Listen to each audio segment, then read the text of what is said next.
आज हम beat science पर चर्चा करेंगे क्योंकि जैसा आप लोग जानते हैं कल 5वें सेमेस्टर का बीट साइंस का पेपर है। तो आइए हम बीट साइंस पर चर्चा करते हैं। तो सबसे पहले जानते हैं बीट शब्द क्या है। तो बीट जो शब्द है इसकी हिंदी होती है खरपतवार। बीट शब्द की हिंदी क्या होती है? खरपतवार। इस खरपतवार शब्द का उपयोग या खरपतवार शब्द सर्वप्रथम जो टर्म है वो उपयोग किया किसने? जेथ्रो टूल ने। सर्वप्रथम जेथ्रो टूल ने इस शब्द का प्रयोग किया। जेथ्रो टूल एक ब्रिटिश के व्यक्ति थे, ब्रिटिश साइंटिस्ट थे जिन्होंने सर्वप्रथम इसका उपयोग किया खरपतवार का। इसलिए जेथ्रो टूल को फादर ऑफ वीड साइंस या खरपतवार विज्ञान का जनक भी कहा जाता है। हिंदी में इसको लिखें अगर तो खरपतवार विज्ञान का जनक भी कहा जाता है।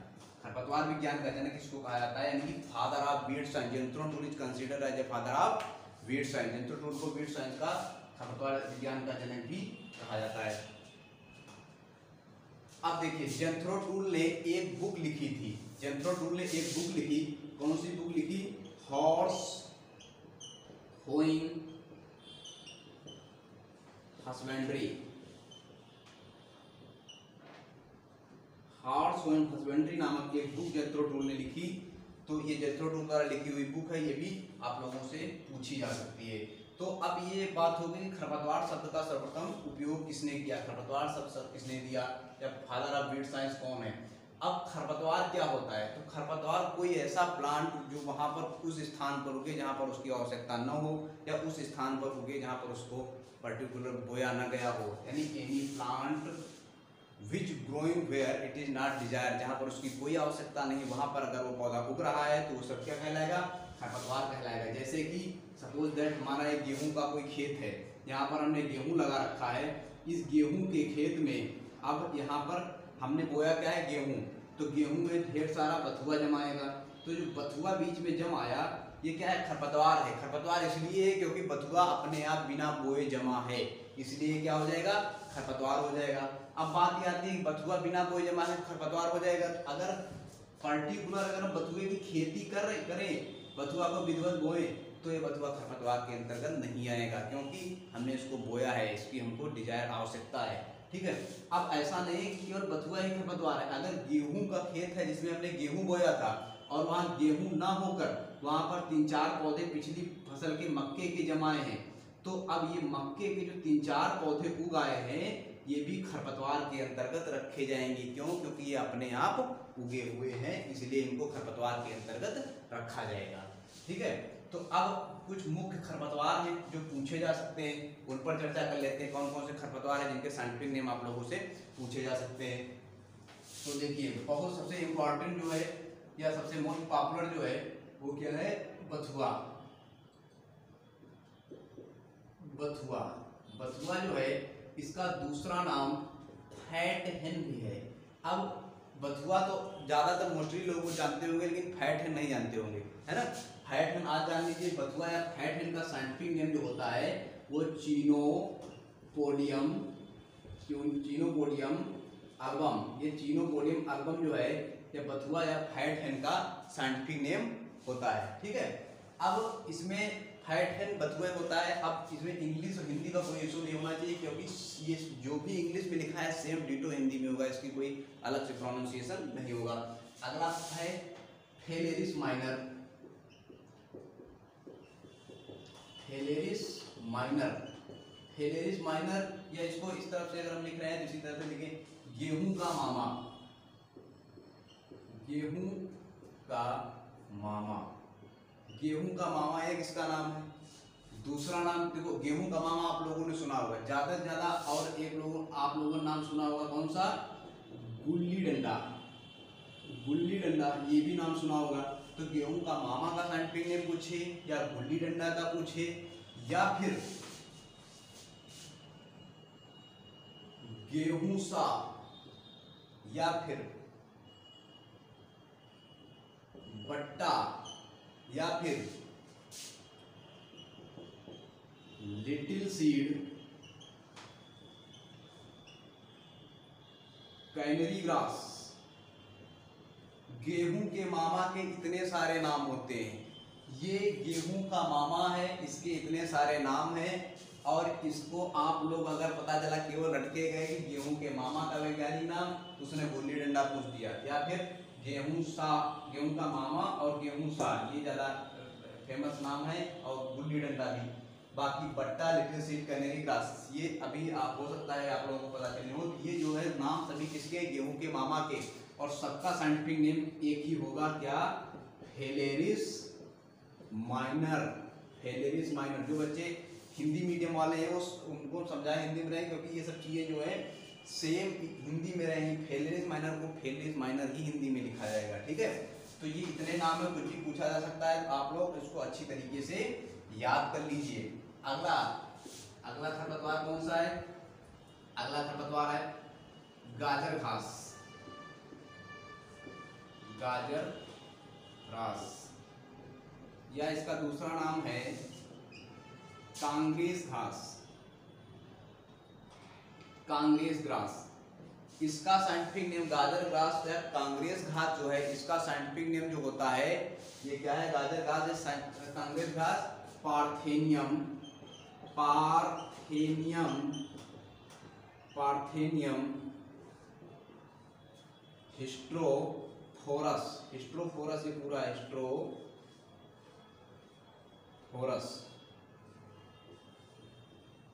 पार्थेनियम हिस्ट्रोफोरस जो है, ये गाजर घास का साइंटिफिक नेम है, जिसको जो है पार्थेनियम। अब देखो गाजर घास एक खरपतवार है, बहुत कायदे से समझना। गाजर घास का वैज्ञानिक नाम क्या होता है? पार्थेनियम हिस्ट्रोफोरस।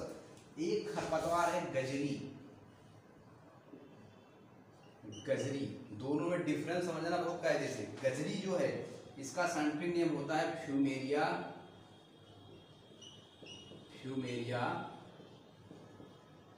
पाल्मीवोरा। इसका साइंटिफिक नेम क्या होता है? गजरी का साइंटिफिक नेम होता है फ्यूमेरिया पाल्मीवोरा। गाजर घास अलग है, गाजर घास और कांग्रेस घास इसका पार्थेनियम हिस्ट्रोफोरस होगा। गजरी ये क्या होगा? फ्यूमेरिया पाल्मीवोरा। जितने भी साइंटिफिक नेम होते हैं ये सब इटैलिक में होते हैं, इसीलिए इनको अंडरलाइन करके लिखा जाता है, ठीक है। तो अब ये गजरी का क्या होगा? फ्यूमेरिया पाल्मीवोरा। अब आ जाओ प्याजी, प्याजी इसी को क्या कहेंगे? जंगली प्याजी या फिर जंगली प्याज, यानी कि वाइल्ड ओनियन। क्या होगा? Wild onion. ये जंगली प्याज जो होगा इसका साइंटिफिक नेम क्या होगा? एस्फोडिलस,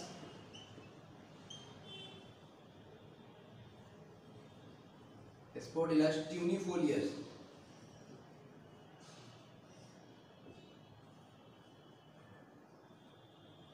एस्फोडिलस ट्यूनिफोलियस जो है ये इसका साइंटिफिक नेम है वाइल्ड ओनियन या प्याजी का साइंटिफिक नेम है। प्याजी का साइंटिफिक नेम क्या है? एस्फोडिलस ट्यूनिफोलियस, ठीक है। अब कृष्णनील, कृष्णनील,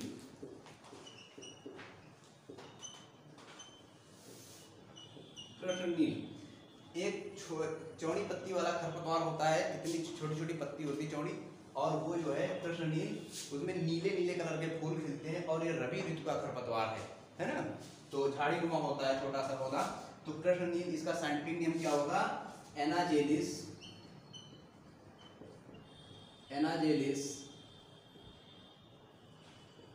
अर्वेंसिस। एनाजेलिस अर्वेंसिस जो है, कई लोग एनाजेलिस भी पढ़ते हैं, एनाजेलिस बात वही, कुछ भी आप प्रोनाउंसिएट करें। एनाजेलिस अर्वेंसिस किसका है?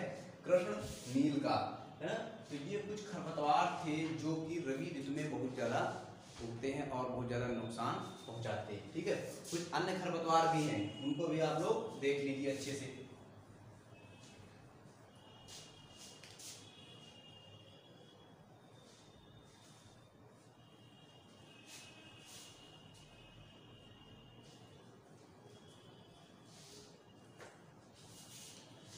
अब मोथा, मोथा, मोथा बहुत ज्यादा इंपॉर्टेंट है। ये मुख्यतः रबी वाली खरीफ फसलों में उगता है, जैसे कि धान, मक्का, ज्वार, बाजरा, इनमें।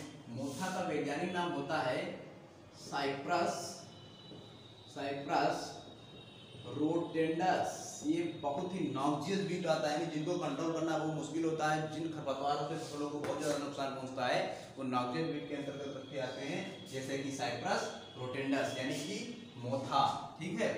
और snake tail, snake tail. Snake tail क्या होता है? देखो हर चीज का कोई ना कोई मीनिंग होता है, ठीक है। स्नैक टेल यानी कि कहीं कहीं सांप से मतलब उसमें ऊपर आ रहा है, ठीक है। तो ये जो स्नैक टेल होता है तो इस तरीके का पौधा होता है ये। अभी आप लोग बिना उसके नाम बताए ही जान जाएंगे कि कौन सा पौधा है, ठीक है। तो ये जो पौधा होता है इसमें इस तरीके की कांटेनुमा संरचनाएं होती हैं जो मुख्यतः थोड़ा सा इसे जो गांव में गंदे क्षेत्र होते हैं जहाँ पर खूब घास उगी होती है और गांव में गोबर वोबर फेंका जाता है जिस जगह पर भूरा जिसको कहते हैं, वहां पर बहुत ज्यादा होता है ना। तो ये इस तरीके का पौधा होता है ना, जो कि पैरों में जानवरों की पूंछ में और या फिर वहां से कोई आदमी निकला उसकी पैंट में लग जाता है। तो इसको क्या कहते हैं? इसको कहते हैं लटजीरा, है ना। ये इस तरीके से होता है लटजीरा। तो इसका दूसरा नाम क्या है? लटजीरा। हिंदी में इसको क्या कहेंगे? लटजीरा। स्नैक टेल, सांप की पूंछ की तरह होता है स्नैक टेल, इसीलिए इसको स्नैक टेल कहते हैं। इसको लटजीरा का इसका साइंटिफिक नेम होता है एचिरेंथस, एचिरेंथस अस्पेरा, अस्पेरा इसका साइंटिफिक नेम होता है। एचिरेंथस अस्पेरा किसका साइंटिफिक नेम होता है? लटजीरा का। लटजीरा का साइंटिफिक नेम क्या होता है? एचिरेंथस अस्पेरा। अब देखो अगला, लटजीरा हो गया। दूब घास, दूब घास,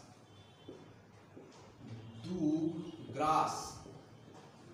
दूब ग्रास का साइंटिफिक नेम जिसको ना पता हो वो एग्रीकल्चर की पढ़ाई जो है वो छोड़ दे, त्याग दे, है ना, उससे कुछ नहीं होने वाला। दूब घास का साइंटिफिक नेम क्या होता है? दूब घास का साइंटिफिक नेम बाद में जानेंगे, इसका पहले दूसरा नाम जानेंगे, ठीक है। दूसरा नाम इसका होता है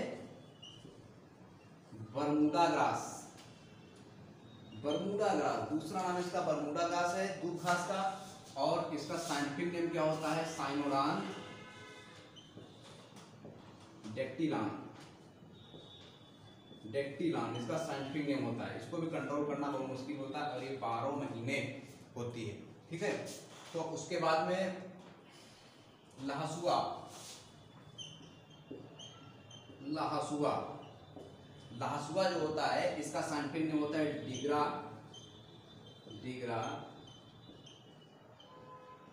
आर्वेंसिस, ठीक है। ये किसका साइंटिफिक नेम होता है? लहसुआ का। लहसुआ का साइंटिफिक नेम क्या होता है? डिग्रा आर्वेंसिस। उसके बाद में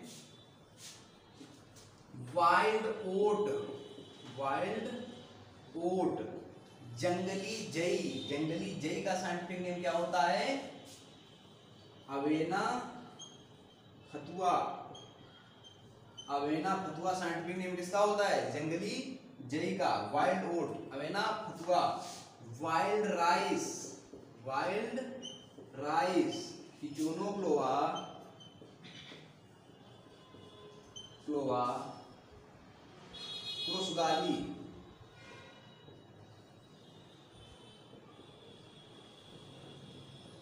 ये किसका साइंटिफिक नेम होता है?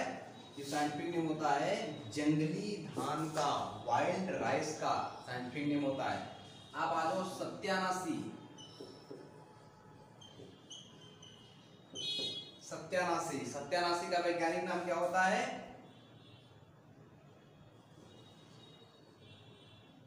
एर्जीमोन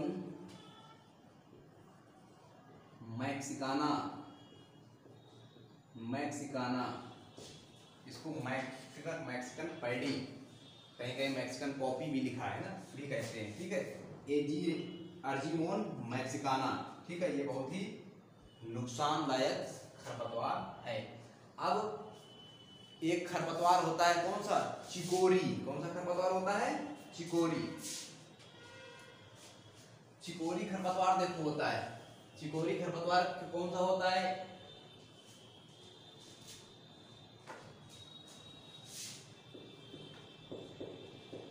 चिकोरी, या इसको कहेंगे जंगली पालक।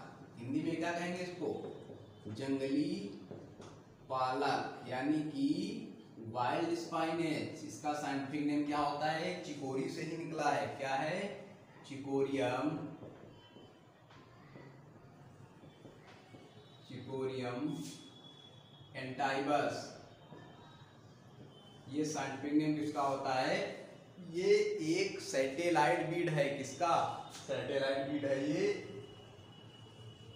ट्राइफोलियम एलेक्जेंड्रियम, यानी कि बरसीम का जो है ये सैटेलाइट बीड है ना, चिकोरी जंगली पालक, इसके बीज और बरसीम के बीज एकदम डीटो सेम दिखते हैं, इसलिए इसको कंट्रोल करना बड़ा, बीजों को गलत मिक्स हो जाते हैं तो इसमें बरसीम के साथ, तो बड़ा इनको जो है मुश्किल होता है। जब ये पौधे जर्मिनेट हो जाते हैं तब उनको पता चलता है कि इसमें जो है जंगली पालक थी। तो इसको अलग करने के लिए क्या करते हैं, अगर जंगली पालक खेत में उगाई है तो अब उगाई है तो उसको इस बार तो हम लोग सबक लेंगे, लेकिन हमको बीज में ही, जब बीज बोएंगे तो बीज दर उसकी होती है बरसीम की 25 किलोग्राम प्रति हेक्टेयर, तो उसमें पता चला 2 किलोग्राम जंगली पालक निकल गया, तो कैसे काम चलेगा, फिर तो हमारी उपज गड़बड़ा जाएगी। तो उसको क्या करेंगे, बुआई से पहले अलग करना होगा हमको, लेकिन वो बीज एक जैसे दिखते हैं, उसको अलग करने क्या होगा, तो 5% नमक का घोल, यानी कि अगर 100 लीटर एक कंटेनर में पानी भरेंगे तो उसमें 5 किलो नमक लेंगे और घोल लेंगे, मिक्स कर लेंगे।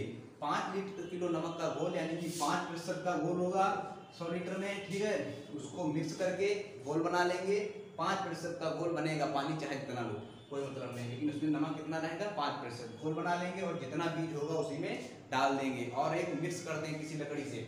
जब मिक्स कर देंगे तो अब उसमें क्या होगा कि इसमें अगर ये पानी मान लो यहाँ तक भरा हुआ है, यहाँ तक पानी भरा हुआ है, तो जो भी बरसीम का बीज होगा वो सब नीचे बैठ जाएगा, और जो तुम्हारा ये चिकोरम एंटाइवा यानी जंगली पालक का बीज होगा ये सब ऊपर आ जाएगा, ठीक। तो अब ऊपर आ जाएगा, इसको हम आसानी से हटाकर अलग कर सकते हैं। तो बुआई से पहले जंगली पालक के बीज को अलग करने के लिए बरसीम के बीज से 5% घोल का हम सहारा लेते हैं।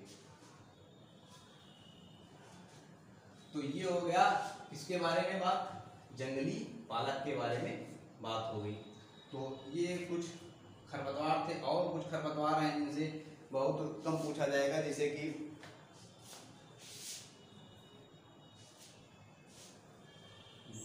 जलकुंभी,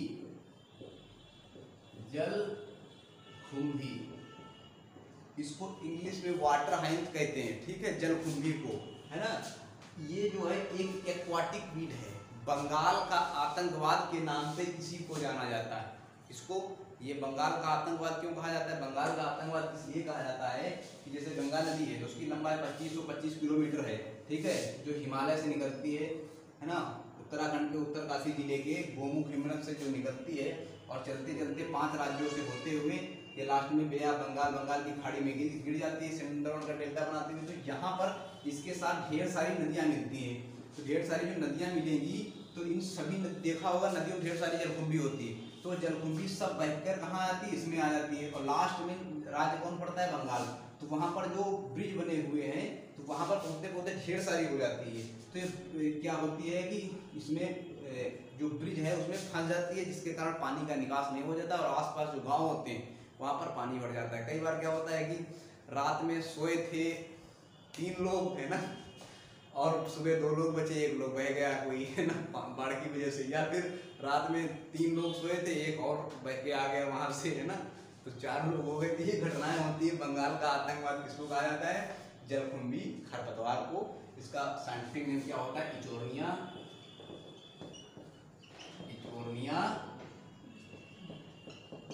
क्राइसिप्स, इसका साइंटिफिक नेम होता है, किसका, जलकुंभी का, ठीक है। तो अगर ये आप लोगों से पूछा जाए तो इसको आप लोग आसानी से कर देना।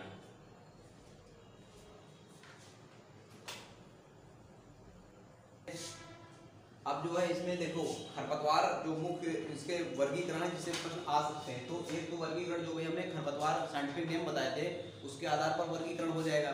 तो उसके आधार पर जो वर्गीकरण होगा कि रबी ऋतु में कौन से खरपतवार उगते हैं, खरीफ ऋतु में, जायद ऋतु में। तो इसमें बहुत ही देसी भाषा में जो हमने साइंटिफिक नेम, उसमें 2 तरीके के प्रश्न पूछेगा। एक तो ये पूछ सकता है कि सीधा सीधा नाम रखें निम्नलिखित में से कौन सा रबी ऋतु का खरपतवार है, उसमें 4 ऑप्शन दे दे, 3 ऑप्शन खरीफ का दे देगा, 1 रबी का दे देगा। इस तरीके से या तो कॉमन नेम पूछ लेगा, ये चारों का साइंटिफिक नेम रख देगा। साइंटिफिक नेम आपको तैयार करना है, क्योंकि साइंटिफिक नेम अलग से ही पूछ सकता है निम्नलिखित में से कौन सा बथुआ का साइंटिफिक नेम है, कौन सा दूब का साइंटिफिक नेम है, ठीक। तो इसमें रबी, खरीफ और जायद ये खरपतवार जो है ये आइडेंटिफाई करना बहुत आसान है आप लोगों को। जो उस सीजन आपके यहाँ जिस सीजन में उगते हैं वो सब वही खरपतवार हैं जो रबी ऋतु में, जैसे कि इस समय खरीफ सीजन चल रहा है, इस समय आपको मोथा मिल जाएगा, धूप घास बहुत ज़्यादा मिल जाएगी, तो ये सब क्या है, लासुआ बहुत ज़्यादा मिल जाएगा, ठीक है। तो ये सब खरपतवार कौन से हैं, ये सब खरपतवार तुम्हारे हो जाएंगे खरीफ ऋतु के खरपतवार।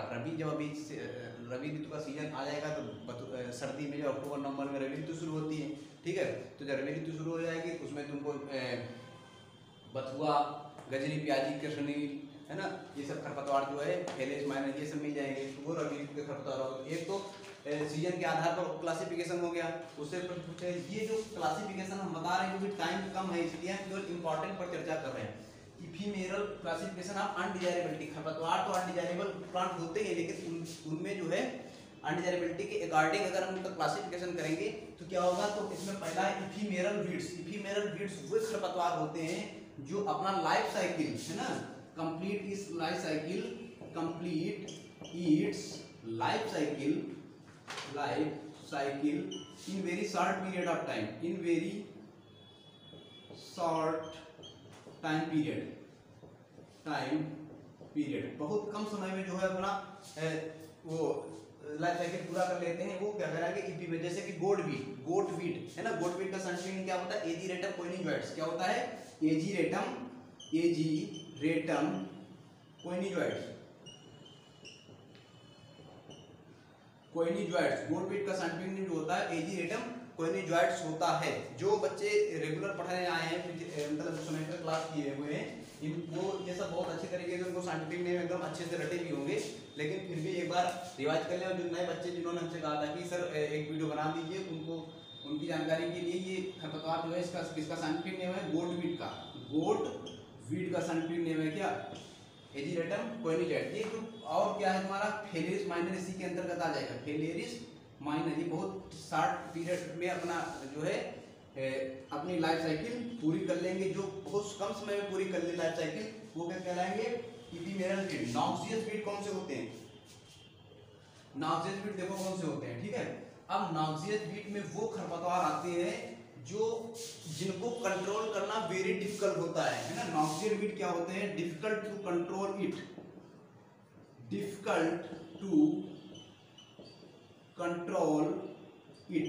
इनको कंट्रोल करना वेरी डिफिकल्ट होता है। जैसे कि कौन से खरपतवार हो जाएंगे नॉक्सियस वीड के अंतर्गत, कौन से आ जाएंगे, लेंटाना कैमरा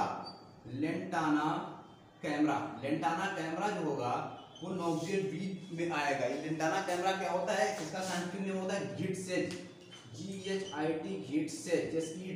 घिटसेज का साइंटिफिक नेम होता है लेंटाना कैमरा, है ना। इसको हिंदी में क्या कहते हैं ये हमको भी नहीं पता, ठीक है।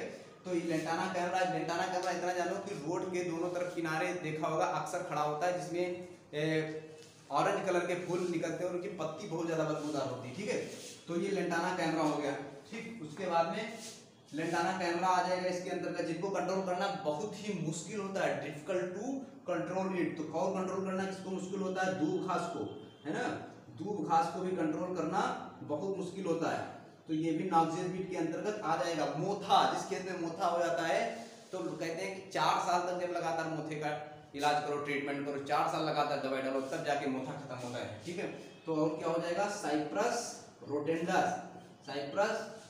रोटेंडस यानी कि मोथा। बार बार हम साइंटिफिक नेम ही क्यों लिख रहे हैं एग्जांपल में, क्योंकि साइंटिफिक नेम जिससे आपको याद हो जाए, ये मोथा, साइप्रस रोटेंडस, इसका साइंटिफिक नेम होता है इसका मोथे का, ठीक। उसके बाद में और इसमें जो खरपतवार आएंगे मोथा, साइप्रस रोटेंडस, इचोर्निया क्रेसिप्स यानी कि जलकुंभी, क्या आ जाएगा इसमें, इचोर्निया क्रेसिप्स, ठीक है। ये इचोर्निया क्रेसिप्स जो है ये क्या है, जलकुंभी का साइंटिफिक नेम क्या होता है, इचोर्निया क्रेसिप्स। इसको बताया बंगाल का आतंकवाद कहा जाता है। इसको भी कहा जाता है कि जिस भी तालाब में अगर एक बार जलकुंभी डाल दी जाए तो कितना भी गहरा और बड़ा तालाब क्यों न हो, 50 साल में वो तालाब पूरी तरीके से जलकुंभी से भर जाता है और खत्म हो जाता है, ठीक है। तो ये क्या है, इचोर्निया क्रेसिप्स। ये भी किसके अंतर्गत आएगा तुम्हारा, ये नॉक्सियस वीड के अंदर आएगा। जिनको कंट्रोल करना काफी मुश्किल होता है, जो डिफिकल्ट होता है, उनको रखते हैं किसके अंतर्गत, नॉक्सियस वीड के अंतर्गत, ठीक है। अब आ जाओ बात किसकी, तीसरा ऑब्जेक्शनेबल वीड। ऑब्जेक्शनेबल वीड जो होते हैं ये बहुत चौंकाने वाले होते हैं, ठीक है। इनके साथ सैटेलाइट मिमिक्री हो जाएगी। कैसे, ऑब्जेक्शनेबल वीड क्या है, इसमें ये पूछ लेगा, ये नहीं पूछेगा कि कौन सा इसमें ऑब्जेक्शनेबल वीड है, पूछ भी सकता है, लेकिन ये सरल है कि कौन सा ऑब्जेक्शनेबल वीड, बल्कि ये कठिन है कि ये फला वीड किस फसल के लिए ऑब्जेक्शनेबल वीड का कार्य करता है ना।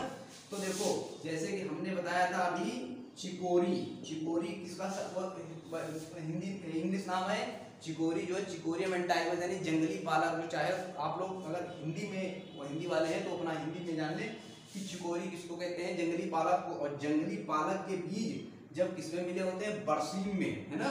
बरसीम में जब मिले होते हैं तो ये क्या होते हैं, इसके साथ ऑब्जेक्शनेबल वीड, मतलब कि जो वीड एक दूसरे में पहचाने नहीं जा सके कि कौन सा वीड किसका है, ठीक है, ये ऑब्जेक्शनेबल वीड। उसके बाद में वाइल्ड ओट, वाइल्ड ओट ये जंगली जई जो है ये किसका ऑब्जेक्शनेबल वीड है, ये कल्टीवेटेड ओट, कल्टीवेटेड ओट। देखो इसमें वाइल्ड ओट कल्टीवेटेड ओट का है, ये तो तुम लोग जान जाओगे, तो इसीलिए ये नहीं पूछेंगे। इसमें साइंटिफिक नेम रख देंगे अवेना पुतुआ, किसका जो है वो है, ये किसका ऑब्जेक्शनेबल वीड है, तो वो कल्टीवेटेड ओट का ऑब्जेक्शनेबल वीड है, ठीक है।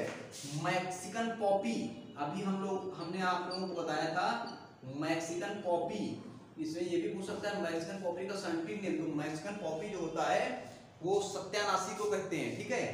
सत्यानाशी का साइंटिफिक नेम क्या होता है, अर्चिमोन मैक्सिकाना, ठीक है। मैक्सिकन पॉपी ये जो है ये किसके साथ होगा, मस्टर्ड के साथ, मस्टर्ड के साथ जो है मस्टर्ड का क्या होगा, ऑब्जेक्शनेबल वीड होगा, ठीक है। ये तुम्हारा फेलेरिस माइनर, फेलेरिस माइनर यानी कि गेहूं का मामा, गेहूं का मामा क्या है, ये ऑब्जेक्शनेबल वीड किसका हो जाएगा, वीड का हो जाएगा। छिद्दा सिंह की जो बुक है प्रिंसिपल ऑफ एग्रोनॉमी, उसके अनुसार गेहूं के मामा के 2 ग्राम गेहूं के मामा के बीज का वजन, जो 2 ग्राम गेहूं के मामा का बीज होता है उसमें लगभग 20,000 सीड होते हैं। इतना छोटा गेहूं का मामा का बीज होता है, तो ये गेहूं में चिपके हुए होते हैं और पता भी नहीं चलता। इसीलिए ये कब भारत में हरित क्रांति है 1966-67 में, तब जो गेहूं का बीज मैक्सिको से आया था उसके साथ में फेलेरिस माइनर का बीज भी भारत आ गया था। इसीलिए इसको मामा कहा जाता है। क्यों, क्योंकि मामा जो है हमेशा किसी के, आपके गांव में नहीं रहते होंगे ना, किसी दूसरे गांव में दूसरी जगह रहते होंगे, तो यानी गेहूं का मामा बाहर से आया, ठीक है। कहां से आया, मैक्सिको से, मैक्सिको से आया गेहूं का मामा, ठीक है। तो ये किसका ऑब्जेक्शनेबल वीड है, ये जो है वीड ऑब्जेक्शनेबल वीड तुम्हारा हो जाएगा किसका, phalaris minor is objectionable weed of wheat, ये किसका हो जाएगा, व्हीट का ऑब्जेक्शनेबल वीड हो जाएगा।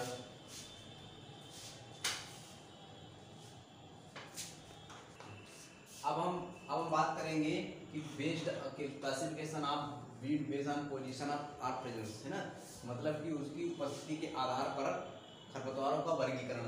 तो एब्सोल्यूट वीड्स क्या होते हैं, एब्सोल्यूट वीड्स वो होते हैं कि जिनको कहा जाता है कि दुनिया में जितनी चीजें हैं उसका कुछ ना कुछ उपयोग है, लेकिन कुछ ऐसी चीजें हैं जिनका कोई उपयोग नहीं है ना, जो केवल हानिकारक ही है। जैसे कि तो absolute weeds are those which have no economic value, जिनका कोई यूज नहीं है ना, which have no economic use is called absolute weed, यानी ऐसे खरपतवार जो पूर्ण रूप से खरपतवार ही है, जिनका कोई भी उपयोग नहीं है। अगर पूछ ले ऐसे खरपतवार जिनका कोई उपयोग नहीं है तो वो क्या होंगे, एब्सोल्यूट वीड। जैसे कि सत्यानाशी यानी कि अर्जिमोन मैक्सिकाना, ठीक है, सत्यानाशी, सत्यानाशी। अब सत्यानाशी के साथ क्या समस्या है, सत्यानाशी जो होता है पौधा उसमें कांटे होते हैं, तो कांटे होने के कारण इसको पशु भी नहीं खा पाते हैं, और इसके जो बीज होते हैं ये अगर उसमें मिलके मस्टर्ड भी मिलके इनकी तेल पे चले गए तो उसको खाने से आदमी के लकवा मार जाता है। तो ये यानी पूरी तरीके से केवल नुकसानदायक होते हैं, और ऐसा भी नहीं कि इसकी जड़ों में कोई नाइट्रोजन फिक्सेसिंग हो तो इससे जो है कम से कम खेत को ही फायदा हो। तो कुल मिला ये क्या है, पूरी तरीके से वीड है। र्यूमैक्स, र्यूमैक्स स्पीसीज, कई स्पीसीज है इसकी। पॉलीगोनम, पॉलीगोनम ये जो है ये क्या है, ये पूरी तरीके से खरपतवार। अब रिलेटिव वीड, रिलेटिव वीड क्या होते हैं, एक्चुअली ये वीड नहीं होते हैं, लेकिन इनकी सडन अकरेंस, उनकी वर्तमान स्थिति के कारण उनको खरपतवार में रखा जाता है, ठीक है। तो सडन अकरेंस शब्द वर्ड पकड़ेंगे वहां पर अगर आएगा क्वेश्चन, क्यों इस तरीके के खरपतवार रिलेटिव वीड में अंतर्गत रखे जाते हैं। तुमसे पूछेगा कि अगर पूरे गेहूं के खेत में 2-4 मक्के के पौधे उगाए तो वो कौन से वीड हैं, ठीक है। तो उसमें ये सब ऑप्शन आएंगे। तो पूरा मान लो गेहूं का खेत है, अब पूरे गेहूं के खेत में पिछले साल के कुछ मक्के के पौधे, पिछले सीजन के कुछ मक्के के पौधे उगाए, तो मक्के के पौधे जो उगाएंगे, मान लो ये मक्के के पौधे हो गए, बीच में। तो 2 मक्के के पौधे हैं, तब ये 2 मक्के के पौधे ना हम उनका कोई बहुत बड़ा प्रोडक्शन ले सकते हैं 2 मक्के के पौधे से, तो इसका कुछ भी नहीं हो सकता है। तो ये केवल और केवल हमारे खेत में जो गेहूं के आसपास के पौधे होंगे उनकी जगह पर ये न्यूट्रिएंट खींच लेंगे तो आसपास के पौधे कमजोर कर देंगे, तो ये कहीं ना कहीं हमारे लिए हानिकारक है। तो जो अदर क्रॉप सीड, दूसरी फसल के बीज जब बिना बोए हमारी फसल में उगाए, जैसे कि हमने गेहूं बोया था और उस खेत में मक्का के बीज उगाए, तो उसमें जो क्या हो जाएगा, वो बीज कौन से हो जाएंगे, रिलेटिव जो है वीड्स कहेंगे जाएंगे। गेहूं के खेत में मैंने अदर क्रॉप सीड जो होंगे, अदर क्रॉप प्लांट जो होंगे जो बिना बोए हुए उनकी सडन अकरेंस हो गई विदाउट सोइंग, तो वो क्या कहलाएंगे, रिलेटिव वीड कहलाएंगे। ठीक है। अब रिलेटिव वीड के बाद आता है रोग वीड। रोग वीड क्या होता है, ये इसके देखो जो बहुत ज्यादा हार्ड पेपर बनाएगा नहीं, सब प्रश्न पूछेगा, लेकिन हम बहुत अच्छे सरल तरीके से समझा रहे हैं, आप लोगों को समझ में आ रहा होगा। ठीक है। तो ये जो रोग वीड क्या है, रोग वीड ये है कि हमने अपने खेत में गेहूं लगा रखा है, सपोज दैट HD 2967 वैरायटी हो रखी है। रोग वीड का किसान से कोई लेना देना नहीं होता है, किसान को केवल प्रोडक्शन से मतलब होता है, ये प्लांट ब्रीडर और एग्रीकल्चर साइंटिस्ट के लिए होता है। ठीक है। मान लो हमने ये वैरायटी कौन सी हो रखी है, HD 2967 वैरायटी हो रखी है। तो HD 2967 में क्या हो गया कि 1-2 बीज मिक्स हो गए थे, मान लो कि HD 3226 गेहूं की जो वैरायटी है उसके बीज मिक्स हो गए थे, तो HD 3226 के मान लो बीच में एक ये पौधा उगाया, एक ये पौधा उगाया, तो ये जो पौधे HD 3226 के उगाए ये है तो गेहूं के ही पौधे हैं, क्योंकि दोनों गेहूं वैरायटी लेकिन दूसरी वैरायटी के हैं, तो ये क्या होगा, ये इस 2967 की प्योरिटी को नुकसान पहुंचाएंगे, है ना। तो ये नुकसानदायक, जो पौधे नुकसान पहुंचाए अनचाहे वो सब खरपतवार, तो ये है तो गेहूं के ही लेकिन दूसरी वैरायटी के हैं, तो जो प्लांट इसकी प्योरिटी को, शुद्धता को नुकसान पहुंचाएंगे, तो प्लांट ब्रीडर का जो वैरायटी ट्रायल है वो फेल हो जाएगा, इसलिए इनको भी खरपतवार के अंतर्गत रखा जाएगा। रोग वीड क्या होते हैं, सेम अभी तक तुमने अदर क्रॉप प्लांट है ना, और इसमें क्या है, same crop plant but different variety, है ना, ये किसके अंतर्गत आ जाएंगे, ये रोग वीड के अंतर्गत आ जाएंगे। तो अब जो है हम इसमें खरपतवारों का वर्गीकरण जो है तो वो उसके ड्यूरेशन के आधार पर करेंगे। तो खरपतवार जो है वो ड्यूरेशन के अकॉर्डिंग 3 टाइप के होते हैं, कौन कौन से, एनुअल की हिंदी होगी 1 वर्षीय खरपतवार के अंतर्गत कौन से आ जाएंगे, इसमें आ जाएगा खरीफ, रबी और जायद, ये किसके अंतर्गत आ जाएंगे, ये एनुअल के अंतर्गत आ जाएंगे। अब खरीफ सीजन में कौन कौन से खरपतवार उगते हैं, सबको पता है, साइपररोटेंडस हो गया, खरीफ का खरपतवार है। ठीक है। वे खरपतवार जो जून जुलाई के मौसम में बोई जाने वाली फसलों के साथ उगते हैं। ठीक है। खरीफ ऋतु के खरपतवार कहलाते हैं। रबी ऋतु के खरपतवार जो अक्टूबर नवंबर में यानी कि रबी सीजन में उगाई जाने वाली फसलों के साथ उगते हैं, रबी ऋतु के खरपतवार कहलाते हैं। जैसे कि इसमें क्या हो जाएगा, इसमें हो जाएगा तुम्हारा फेथरिस माइनर गेहूं का मामा, है ना, गजरी प्याजी कटनी, ये सब हो जाएंगे। ठीक है। जायद ऋतु के खरपतवार, जायद ऋतु में के खरपतवार, इसमें दूब घास तीनों में कंसिडर की जाएगी। सत्यानाशी, बहुत शुष्क क्षेत्रों में सत्यानाशी का बहुत ज़्यादा प्रकोप होता है जायद ऋतु में। ठीक है। तो जायद ऋतु की फसलें जो होती हैं वे फसलें जो फरवरी मार्च के महीने में बोई जाती हैं, जायद ऋतु की फसलें कहलाती हैं, जिनकी कटाई गर्मी के मौसम में होती है। ठीक है।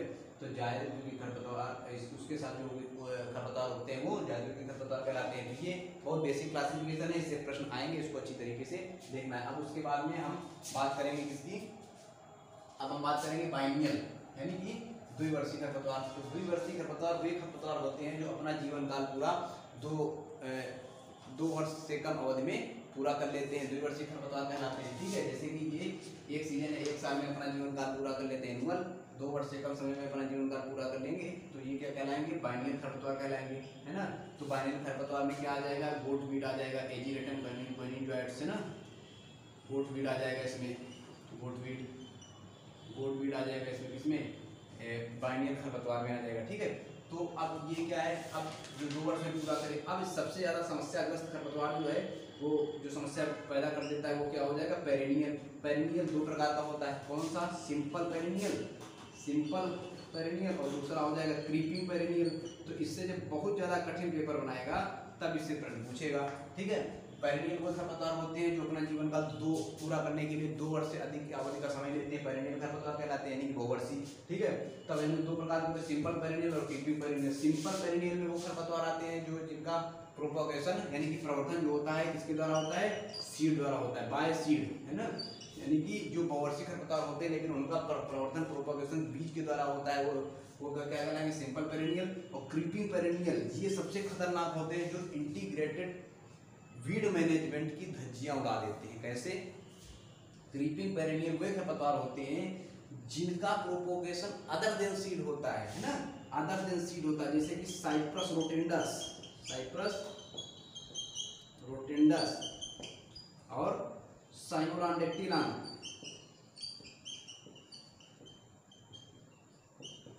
सोरघम हापेंस, ठीक है, ये सब क्या खरपतवार हैं, क्रीपिंग पेरेनियल है, ठीक। तो क्रीपिंग पेरेनियल में अदर देन सीड, बीज के द्वारा प्रोपोगेशन नहीं होता, ये किसके द्वारा होता है, मान लो कोई ये पौधा है तो कुछ खरपतवार इसमें, ये पौधा है भाई, तो इस तरीके से, ठीक। तो अब इसमें ये बीच बीच में गांठें बनी है, तो उसमें क्या होता है कि ये खरपतवार बीज के द्वारा नहीं होते हैं, किसके द्वारा होंगे, कोई जड़ के द्वारा हो गया, है ना, कोई गांठों के द्वारा हो गया, कोई जो है लीफ के द्वारा हो गया, है ना, कोई स्टेम के द्वारा हो गया।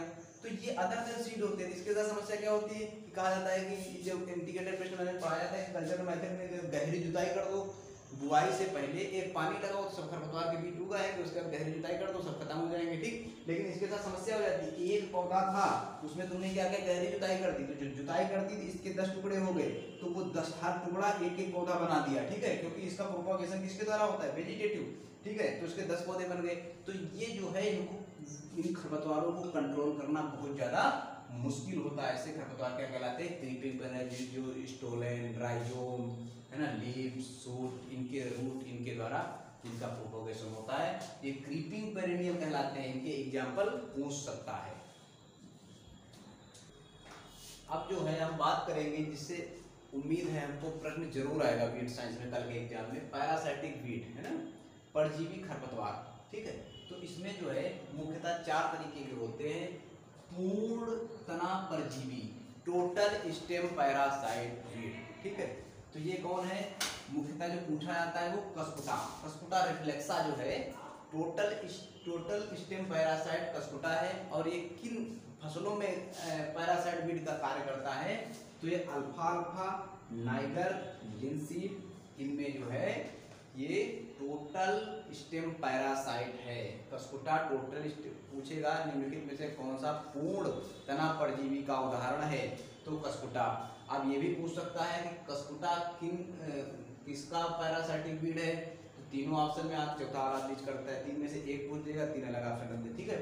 अगला प्रश्न है पैरासाइटिक पार्शियल स्टेम पैरासाइट, यानी कि देखो टोटल की जगह पर होलो भी आ सकता है, पूर्ण तना परजीवी, टोटल स्टेम पैरासाइट या होलो स्टेम पैरासाइट, ठीक है, इसमें कंफ्यूज नहीं होना है।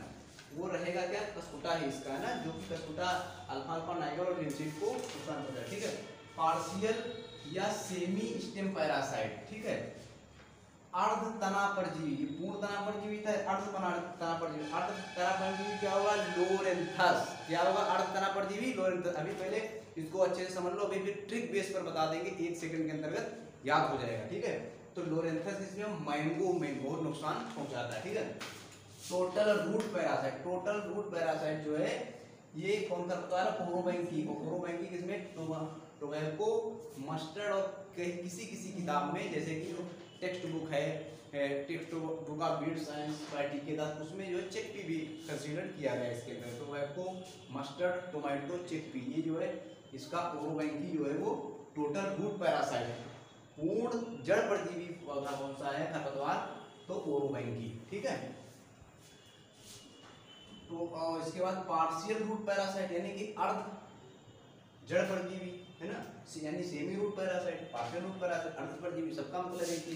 तो ये स्ट्राइगा किसको नुकसान पहुंचाएगा, स्ट्राइगा हरमंथिका इसका साइंटिफिक नेम होता है। तो सोरघम यानी ज्वार, मेज यानी मक्का, काउपी यानी लोबिया, इनको नुकसान पहुंचाएगा। एक और याद रखो, केसिथा फिलीफॉर्मिस, ये यूकेलिप्टस में देखा होगा, जो एकदम खरपतवार बौना रहता है, ये यूकेलिप्टस और ऑरेंज में बहुत ज्यादा होता है, ठीक है, केसिथा फिलीफॉर्मिस, ठीक है। तो ये बात हो गई किसकी, ये बात हो गई टोटल, ये यानी हो गई पार्शियल स्टेम पैरासाइट वीड की, ठीक है। तो ये पार्शियल स्टेम पैरासाइट की बात हो गई। अब हम बात करेंगे ये जो अभी हमने बताया टोटल स्टेम पैरासाइटिक वीड, इसको एक हमने ट्रिक के माध्यम से तैयार किया है जो आप लोगों को आज बताएंगे, और उसके बाद आप लोग कभी नहीं भूलोगे। वो कहते हैं भूलना भूल जाओगे ना, तो आज से भूलना भूल जाओगे। कैसे? ट्रिक बेस पे हम बताएंगे। ठीक, पैरासाइटिक वीड की चर्चा कर रहे हैं ना, तो इसमें जो है हम याद क्या रखेंगे, CLOS,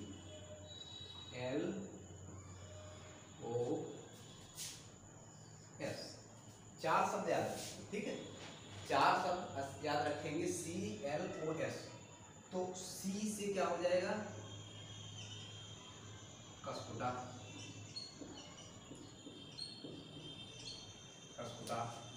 L से हो जाएगा लोरेंथस, O से हो जाएगा ओरोवेंकी,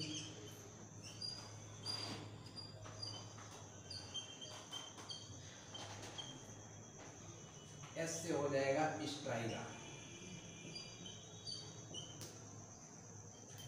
ठीक, बहुत कायदे देखना, आज से भूलना भूल जाओगे। ठीक है, तो इसमें देखो CLOS 4 से ज्यादा रखते हैं। अब ये क्या है, C क्या है, ये टोटल स्टेम पैरासाइट, ये इसको नीचे लिख लेते हैं, है ना, टोटल स्टेम पैरासाइट। ठीक है, L क्या है, लोरेंथस, पार्शियल स्टेम पैरासाइट।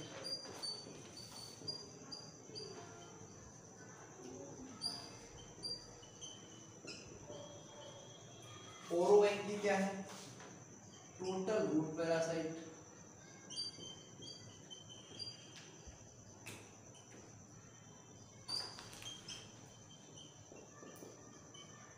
और स्ट्राइगा क्या है, पार्शियल रूट पैरासाइट।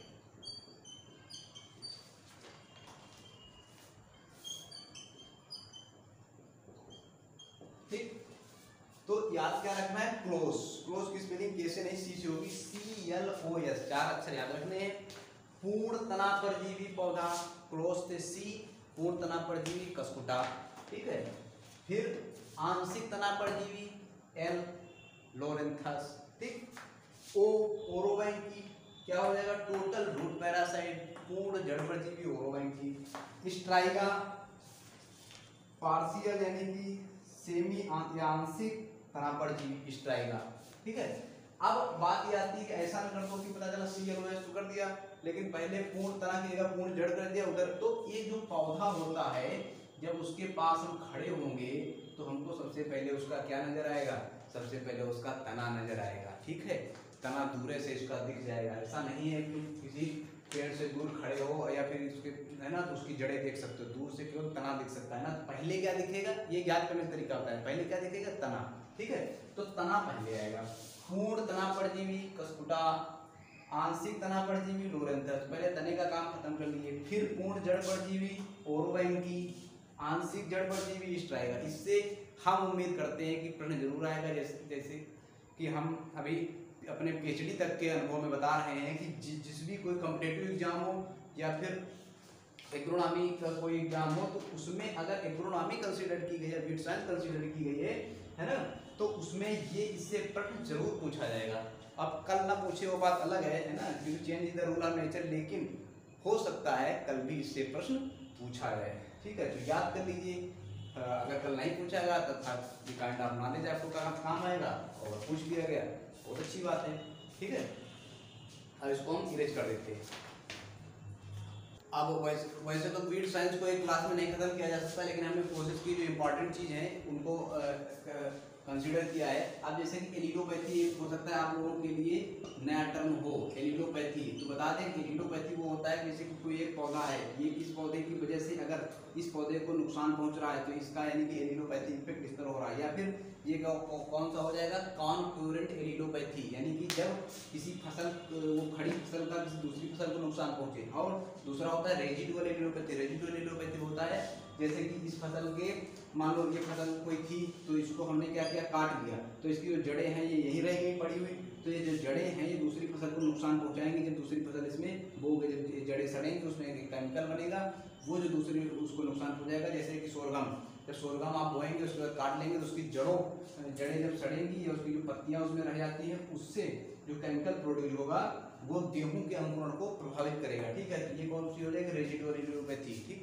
तो ये सब चीजें हैं। जैसे कि यूकेलिप्टस का एलिलोपैथी इफेक्ट किस पर होता है, यूकेलिप्टस का एलिलोपैथी इफेक्ट सब्जियों पर होता है ना। एलिलोपैथी पूछ लेगा, एलिलोपैथी किसने दिया था, तो एलिलोपैथी मोलिस ने, किसने दिया था, मोलिस ने एलिलोपैथी 1937 में दिया था। ठीक है, और उसके बाद में और भी चीज़ें जो इसमें इम्पॉर्टेंट है वो सब पूछ सकता है कि सिस्टमिक हर्बिसाइड कौन सा है ना, कॉन्टैक्ट हर्बिसाइड कौन सा है, और चौड़ी पत्ती के लिए क्या यूज करते हैं, चौड़ी पत्ती के लिए 2,4-D यूज करेंगे, सकरी पत्ती के लिए सर्कोसर्कुलार के ट्रेड नेम लीटर होता है, 2,4-D का प्लांट गार्ड होता है ना, फ्लूक्लोराइन जो है उसका वैसालिन है ना। तो ये सब चीज़ें जो है तुमसे पूछी जा सकती हैं, तो इनको अच्छे से प्लानिंग हर्बिसाइड का क्लासिफिकेशन और उसके ट्रेड नेम अच्छी तरीके से याद करते हैं जो पूछे जा सकते हैं, है ना। तो ये सब चीज़ें जो जरूरी थी 2,4-D है, इससे प्रश्न बन सकता है कि 2,4-D कितने दिन ये पोस्ट इमरजेंस है, यानी कि बुआई अंकुरण के बाद जिसका छिड़काव किया जाता है ना। तो ये सब चीज़ें प्री इमरजेंस, जैसे फ्लूक्लोराइन जो है वो प्री इमरजेंस है। तो ये सब खरपतवार नाशी याद रखने, जितने भी नॉन सेलेक्टिव होते हैं वो सभी बुआई के पहले डाले जाते हैं, है ना, क्योंकि उसको नॉन सेलेक्टिव बिना किसी देखे थे पैराक्वा डाइक्वा। ठीक है, तो ये सब चीज़ें अच्छी तरीके से तैयार कर लेनी है और इसी से प्रश्न बनेंगे। इतनी चीज़ें जो हमने कवर करने की कोशिश की, हमको उम्मीद है कि इससे बहुत कुछ फंसेगा, बहुत कुछ क्वेश्चन आएंगे और आप लोगों का काफ़ी कुछ इस वीडियो से हेल्प मिलेगी। तो बहुत बहुत धन्यवाद।